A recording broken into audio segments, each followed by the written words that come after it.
The remittance tax, in the Big Beautiful Bill, economic weapon, or immigration policy, a controversial proposal at the heart of House Republicans' legislative agenda, known as the One Big Beautiful Bill, has ignited fierce debate for its inclusion of a 5% excise tax on foreign remittances sent from the United States.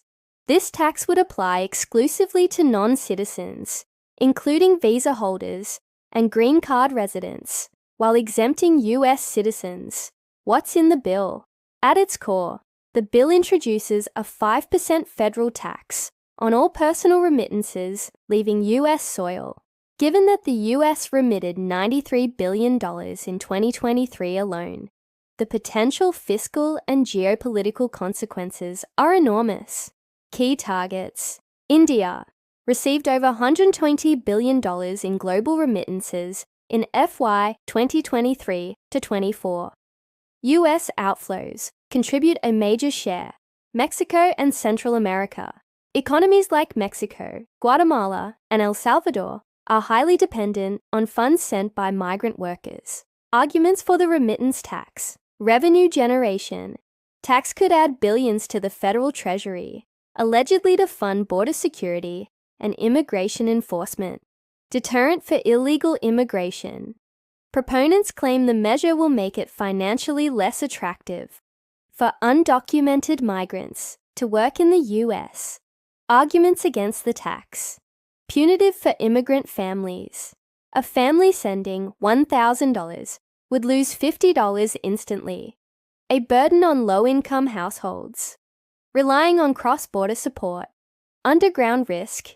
Experts warn it may drive transfers to unregulated channels, like hawala systems, increasing risks of money laundering and reducing federal oversight. Global economic fallout. A projected 12 to 18 billion annual drop in remittances to India alone could strain local economies, destabilize currencies, and reduce investment in education, healthcare, and small businesses abroad.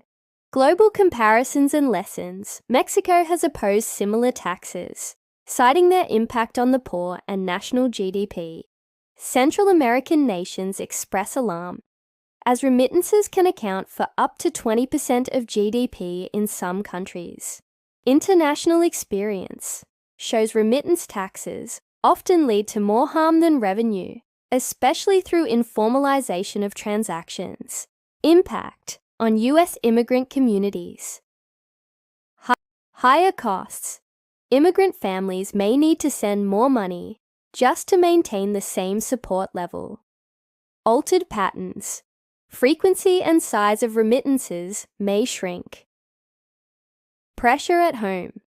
Economic shortfalls in recipient countries could spark new waves of migration, counterproductive to the bill's goals.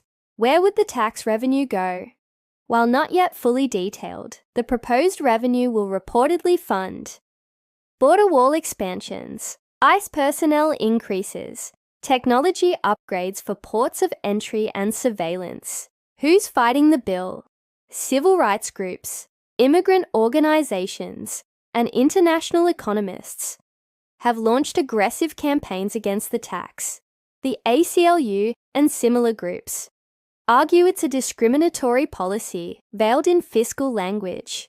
Economists warn of currency volatility and inflation risks in nations like India and Mexico if the remittance flow declines. Tech platforms facilitating transfers, e.g., Western Union, Remitly, may also resist, fearing user attrition and compliance chaos. Alternative proposals. Tiered tax structure. Exempt low-income remitters, or those sending under a certain threshold. Regulatory reform. Improve oversight of existing financial channels without penalizing legal transfers. Education campaigns. Help immigrant families. Use secure, low-cost digital alternatives to avoid high fees and informal networks. Conclusion. The remittance tax is more than just a revenue mechanism.